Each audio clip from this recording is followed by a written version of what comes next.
حدیث پاک سنیں گے آپ کی طبیعت بڑی ٹھنڈی ہوگی۔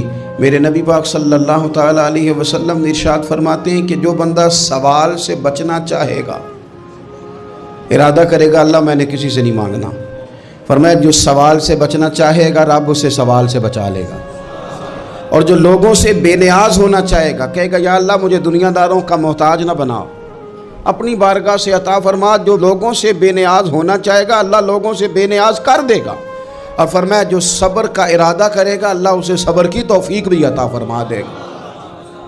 ارادہ تو کرے، پروگرام تو بنائے، توفیق تو اللہ دے گا۔ جو صبر کا ارادہ کرے گا اللہ صبر کی توفیق بھی عطا کر دے گا۔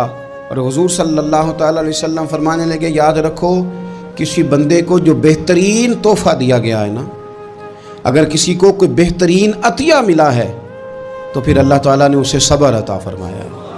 یہ بہترین تحفہ ہے، اس سے زندگی سنور جاتی، اس سے انسان باوقار اور مطمئن ہو جاتا ہے۔